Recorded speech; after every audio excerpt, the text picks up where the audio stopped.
In this video, I'm going to share with you my best camera settings, best practices, and best tips and tricks in the Insta360 app to help you get the best video quality out of your One RS. So let's get started.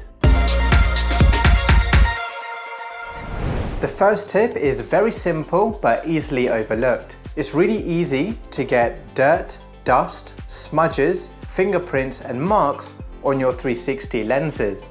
So make sure to use the Insta360 cleaning cloth which came with your One RS and clean your lenses before you start filming. Lenses are like windows. If you look through a dirty window, then the view is not going to look very good. But if you look through a clean window, then the view is going to look great. The best settings for 360 video is 5.7K 30 frames per second.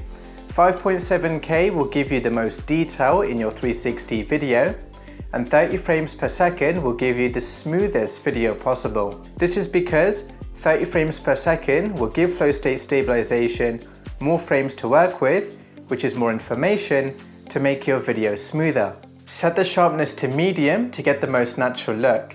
If you set the sharpness anything above medium, then your 360 video will look too over-sharpened. Use the correct microSD card. The microSD card I recommend is the SanDisk V30 U3 A2 microSD card. I personally own 5 of these cards and I've never had a single issue with them. When you insert your microSD card for the first time into the One RS, you must format it for it to work properly. So to do this, swipe down from the top of the screen, go to Settings, SD card,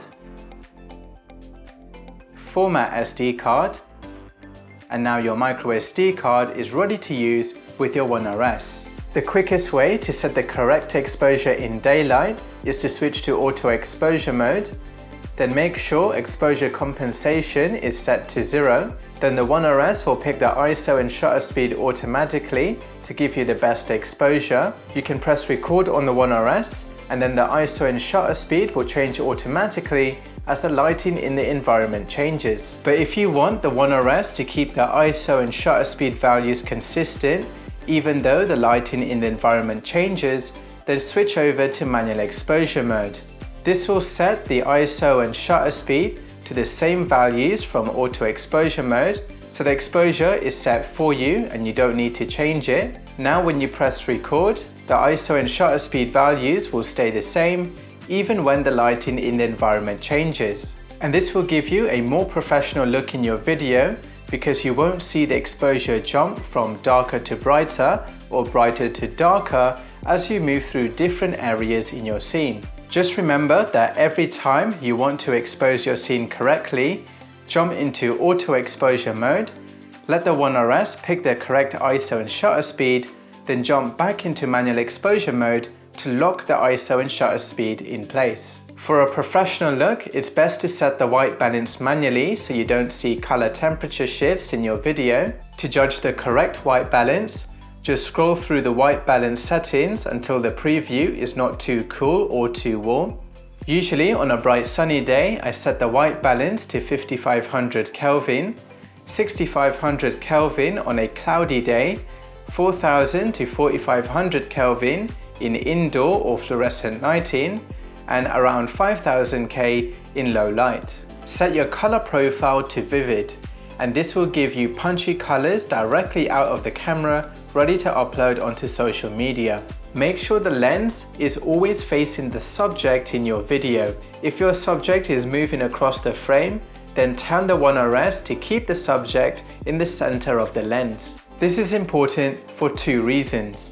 1, the lens is sharper in the center than it is at the edge, and 2, the One RS has a thick body.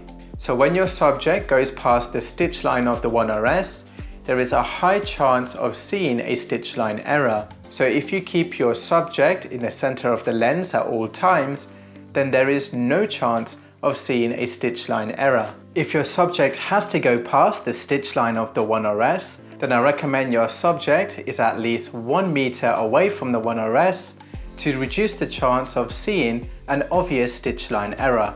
To remove fisheye distortion in the Insta360 app, add a keyframe, go to Field of View and choose Linear, And now when you reframe your 360 video, there will be no fisheye distortion, and try and keep your subject in the center of the frame to avoid the subject becoming distorted. In the Insta360 app, choose the ultra-wide field of view to cram more pixels into the frame, and this will give you higher video quality, but when you tilt the video up or down, it will introduce fisheye distortion, so to avoid this issue, choose your desired height when filming so you don't have to tilt it up or down in editing. You can even pinch inwards to cram more pixels into the frame as well. To hide the shadow of the selfie stick on a bright sunny day, line up your shadow and the selfie stick shadow, and the selfie stick shadow will be hidden in your own shadow. In the Insta360 app for iOS, use the adjustment tool to lift the shadows in a high contrast situation. Go to the shadow setting, reduce the shadows by 25 to 50%, and now your video will appear brighter and show more detail. To export a high quality video for TikTok or Instagram in the Insta360 app, first change the aspect ratio to 9:16, go to Export, Custom, set the highest resolution, the highest bitrate possible. If your video looks noisy, then check Remove Grain and then tap Export. When the video has finished exporting, it will be saved to your phone album, ready to upload onto social media. And that's it for this video. If you learned something new, then hit the like button, subscribe for more 360 tutorials, and I'll see you in the next video.